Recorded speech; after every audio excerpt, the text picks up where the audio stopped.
ಪ್ರತಿದಿನ 800 ಕೋಟಿ ಮಾನವರಿಗೆ ಆಹಾರ ಬೇಕು ಅಂದ್ರೆ ಭೂಮಿಗೆ ನೀರು ಸುರಿಬೇಕು ಪ್ರಿಯರೇ. ಸುರಿದ್ರೇನೆ ರೈತ ಬೆಳೆ ಬೆಳೆಯೋದಕ್ಕೆ ಸಾಧ್ಯ ಅಲ್ವಾ? ಹೇಗೆಂದರೆ ಕಣ್ಣಿಗೆ ಕಾಣದಿರುವ ಆತನ ಗುಣಲಕ್ಷಣಗಳು ನಾವು ತಿಳ್ಕೋಬೇಕು ಅಂದ್ರೆ ಏನ್ ಮಾಡ್ಬೇಕಂದ್ರೆ ಈ ಪ್ರಕೃತಿ ಮೂಲಕ ಆ ಪರಮಾತ್ಮನು ಎಂಥವನಂತ ತಿಳ್ಕೋಬಹುದು.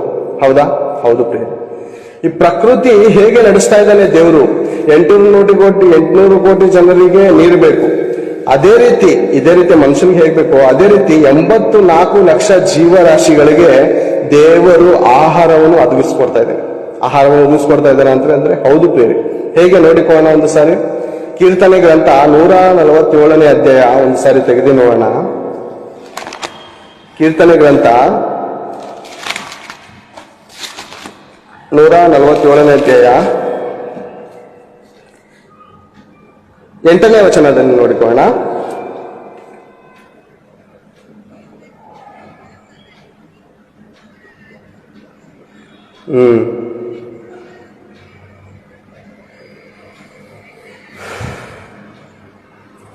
ಆತನು ಪಶುಗಳಿಗೂ ಕೂಗುತ್ತಿರುವ ಕಾಗೆ ಮರಿಗಳಿಗೂ ಬೇಕಾದ ಆಹಾರವನ್ನು ಕೊಡುತ್ತಾನೆ. ಎಂಥ ದೇವ್ರನ್ನ ಗೊತ್ತಾ ನಾವು ನಂಬಿರೋದು.